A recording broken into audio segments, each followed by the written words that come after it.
So when you're sourcing, how do you do it strategically? Well, we have a process for that. So we have this little 2x2 square. As you'll see in many of your business classes, there's a 2x2 square. And we can classify things based on the importance of their category and the complexity of the market. So the more complex the market, the further to the right it gets. And the more important of a category it is, the higher up on the 2x2 square it gets. So we have leverage and critical at the top. And then at the bottom, we have routine and bottleneck. So when you look at this, we have to evaluate how complex is the market. Can we get competitors to enter the market? Well, usually we're looking at how high risk that is. Is there rapid technology change or high entry barriers to enter the market? And then our importance of the category. This is really depends on your own company, but how does your company value that category of products or sourcing that you do? Is it based on volume, or is it perhaps on the total cost of the materials? Your company will have these thresholds. So critical. So we usually buy these in large volume from complex, high-risk supplier markets. Well, what's something you might buy in a large volume from complex, high-risk supplier markets? You can think about that. But we have to make sure we source these correctly. We have to work closely with our suppliers to think of our long-term partnerships. And then next we have leverage. We buy large volumes from competitive, low-risk supplier markets. So think about some leverage items that may be out there, especially for you. What might be a leverage item for you? And how can you leverage your spending power and the supplier's fear of competition to negotiate the best deal? So something you might want to look at is maybe that could be a house. Once you get to the point where you're purchasing a house, well, your supplier, the home seller, has a fear of competition. And you can negotiate with the supplier, the home seller, to try to get the best deal. That's one way to look at it. Now the bottleneck. So these are usually small volume but high risk. They're also complex. Usually you have only a handful of suppliers, maybe one or two. And when your supply does not arrive, you get a bottleneck. So you need to try to keep your volume and your price steady with no disruptions, because if you have a disruption, your manufacturing line might stop or operations might stop because there's this bottleneck. And then we have our routine items. We buy small volumes from competitive low-risk supplier markets. Think of routine items as office supplies. Let's say you're a small office and you're going to Staples or Office Max or any of those other office supply stores, and you're buying paper, pens, that kind of stuff. Because these are just simple and routine. You just push a button. So you can go on these companies' websites and add them to the shopping cart and click buy. So, and because these are so routine, you don't want to spend so much time on them. You just want to buy them and move on to the more complex, the critical, the leverage, and maybe even the bottleneck. You want to focus on those areas because they're more important. So the category importance here, the more you spend, the more important the item is to your company. For example, AB InBev is an aluminum company. They work metal, so they spend a lot of money trying to get raw metals, because they're going to make, let's say, soda cans out of it, or pop cans, depending on where you're from, or beer cans. They're going to try to make those. So they need to ensure that they have the raw materials. But then we have Audi. Audi's a pretty nice car, so they're going to buy more quality items because the customer expects that when they're paying that price point for a vehicle. So there's a picture of speakers. Audi is, for one of the things they're known for, is their sound systems in their car is pretty good. So they're going to spend a little extra on what's important to them. If the sound in the car is important to them, they're going to spend a little bit more to get higher quality speakers. So this is the left side of the 2x2 square. The left going up and down. But what about the other side, or the bottom, going left and right? Well, we need to look at these three categories here. So the supply market landscape. Are there many other suppliers or just a few?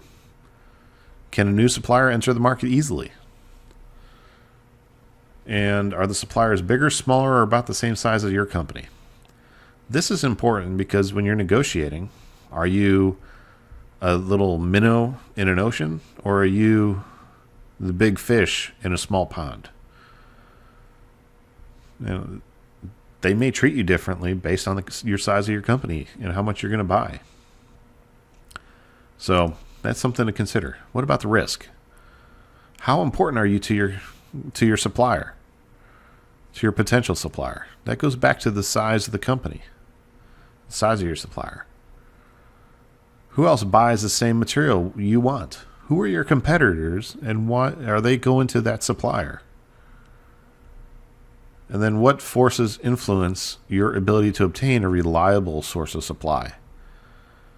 Is it because your competitors are buying up all the materials? Or is there some other factor possibly out there? Maybe it's distance. Maybe it's shipping. Maybe it's because you're getting it from the other side of the earth and you have to ship it. So it may not be reliable because you're using different forms of transportation. Could be all of those. Now, technological uniqueness. So the pace of technological change affects your decision-making certainty. So during World War II, they didn't really have much certainty. They probably only had a couple suppliers. And they were using letters to communicate. Well, today we have the internet. And almighty Google we can just type in what we're looking for, and we'll probably have over 1 million results. Well, and if you're not on the first page, who really clicks on the second page of Google results? Not many people. So we have this technology to help us find what we're looking for. And then we need to evaluate each item we buy based on the importance and complexity. So we need to take a look at everything and see where it should be. So when we get to our strategic buying priorities, we can make sure it's in the right category. So when we look at it, we have these 4 categories: routine, leverage, bottleneck, and then critical, also known as our strategic. So routine, it's simple, it's inexpensive. You want to keep it simple and straightforward. Leverage, these are large volume from stable markets. You want to do a spend analysis. How much are you actually spending? Where are you spending? You might want to try to reduce how many suppliers you have for certain products. And you can source globally these products. The world is so interconnected now, it's nothing to get something from China in 2 weeks or somewhere else in a relatively short period of time. But a bottleneck. So it's a small item, but it's a critical item. Small volume, but critical item. And there's a very few suppliers out there. Sometimes you only need maybe less than the minimum order quantity that supplier requires. Let's say you need 10, but to place an order with that supplier, you need to order 100. Well, if you use 10 in 1 year, you don't want to buy 10 years worth of material. You're wasting material. You're wasting money. You're going to have holding costs, and it's not good. But that's where purchasing consortiums come from. So little companies or companies that have smaller purchase numbers, like, so your company needs 10, but maybe another company needs 50. And then a couple other companies can make up the other 40 that's missing. And now you have enough for the minimum purchase or minimum order quantity for your supplier. So now you can avoid the bottleneck. So this might be where you develop some collaborative partnerships with your suppliers, because these are bottleneck items. When you pick up the phone call and say, I need this, I need this, you want them to say it's already on the truck being delivered.